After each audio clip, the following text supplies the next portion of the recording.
The World Cup is absolutely destroying your profit and loss right now, and you never even placed a bet. So let me explain exactly why that is. It's 2 o'clock, a match kicks off. 4 minutes later, you stopped out a trade you did everything right on. You entered at the value area low. It was the same level that held Monday and Tuesday. It actually paid you twice. And so you buy it again. Same plan as before, but this time, price knifed straight through it like it was never even important. Your stop got hit. Your perfect trade was gone. Nothing on your chart was wrong, and yet you still lost. So who took your money? So here's the part that should keep you up at night. Somewhere a stadium just erupted. 50,000 traders looked up at once, and so did you. The level didn't change. The room behind it emptied. And the World Cup doesn't just empty the room, it destroys your profit and loss in the same second, which is precisely why you never feel the hand until the money's already gone. Retail traders believe they can out-trade the participation drain because they believe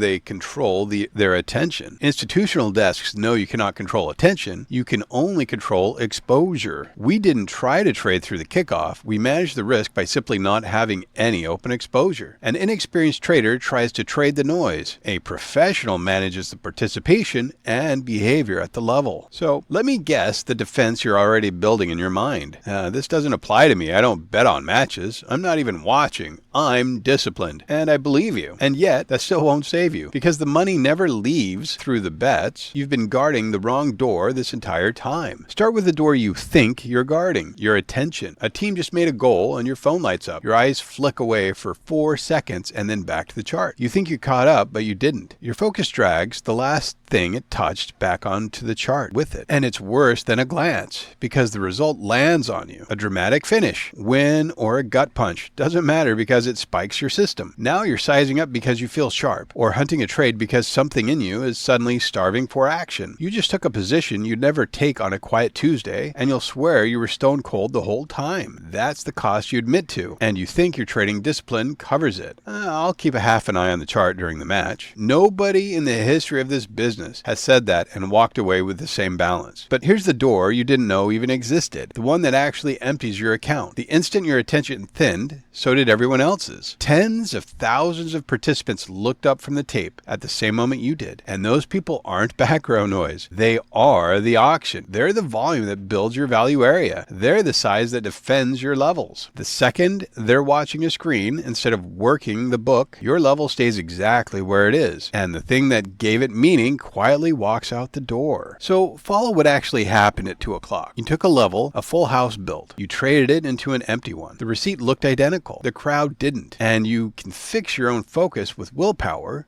but you cannot will 50,000 people back into the order book. So the real question isn't whether you stayed sharp, it's what happens to a price level when the crowd that built it stops showing up to defend it. Like, share, and subscribe to take your trading to a level that you never thought possible. Like, share, and subscribe. So let's start with what a level actually is, because I'd bet nobody who taught you ever did. A value area is not a magic zone. It's the band where roughly 70% of the day's volume changed hands.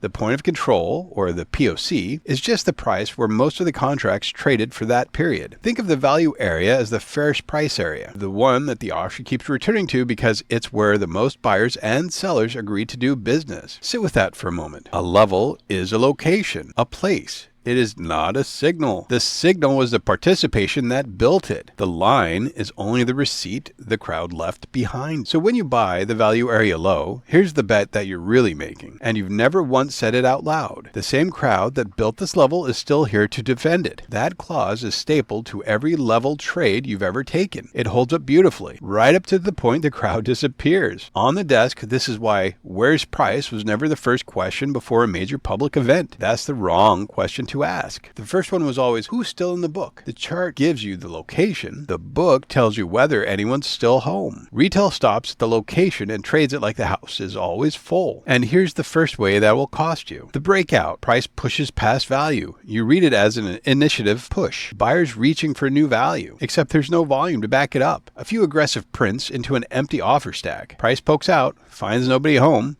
falls right back in.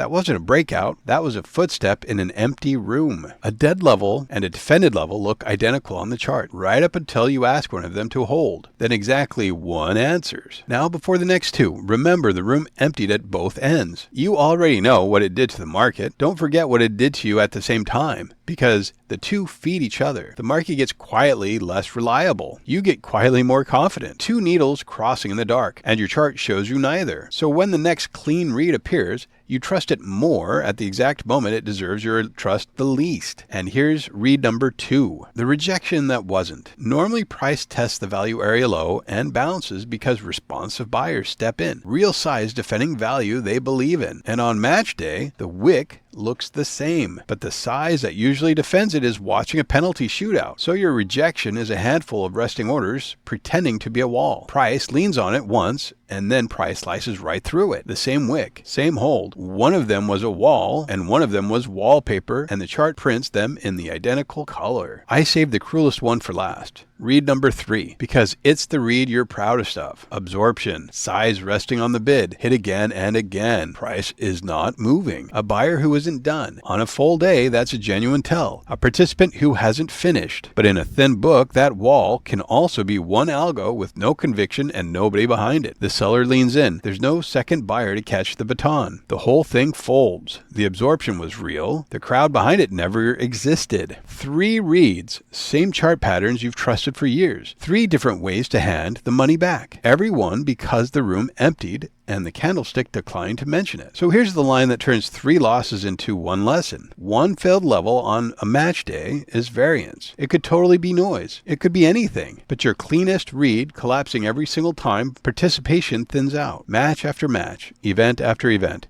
the same way each time. That isn't bad luck. That's a rule.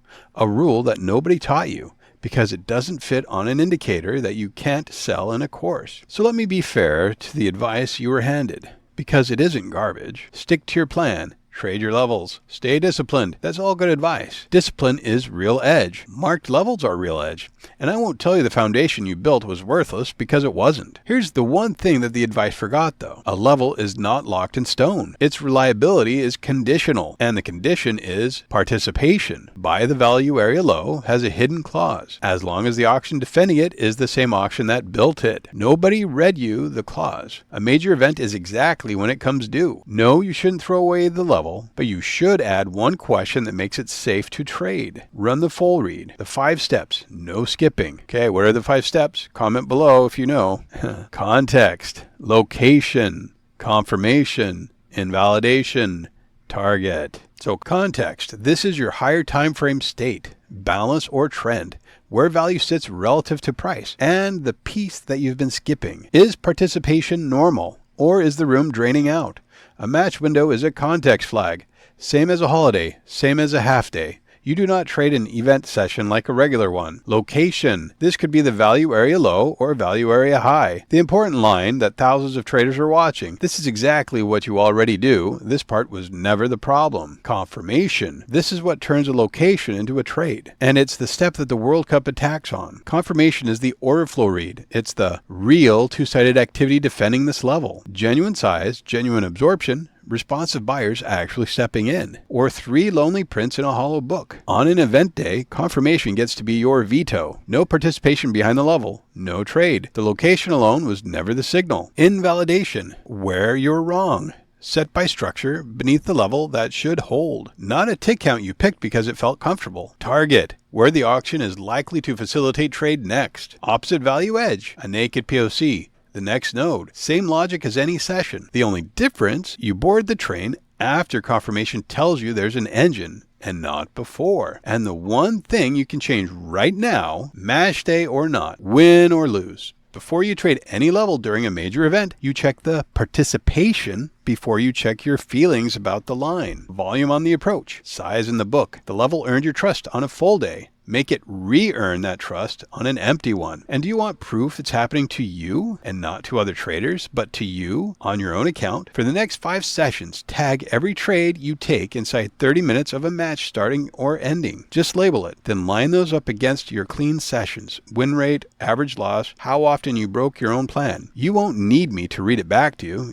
Your own numbers will say it for you. So back to the 2 o'clock. Back to the level that held all week and died on the 5th touch. It didn't fail because your level was wrong. It failed because the crowd standing behind it walked away to watch a match, and your attention drifted as well. The chart couldn't show you either one leaving. It never can. The candle keeps the line and throws away the crowd. And the crowd is the whole story behind the market's auction. The World Cup isn't destroying your P&L by stealing 4 seconds of your focus. It's destroying it by emptying the room your edge quietly depended on and letting you keep trading as if the room were still full. Here's the layer underneath all of it. This one secret separates the traders who survive event weeks from the ones who fund them. Knowing participation matters isn't enough. You have to read it thinning in real time to watch the auction empty before the level fails, not after the stop's already gone. Reading whether the auction is defending a level or abandoning it live while it happens. That's the skill. That's the whole game. That read is exactly why I made my video called The Volume Profile Levels That Actually Hold or Fail. Click on the end card to watch it. It will help you know when price is accepting or rejecting a level in real time. And if you want the full framework behind this channel, it's all in my book, Trading on the Edge. It walks you through step by step how to see participation in the order flow,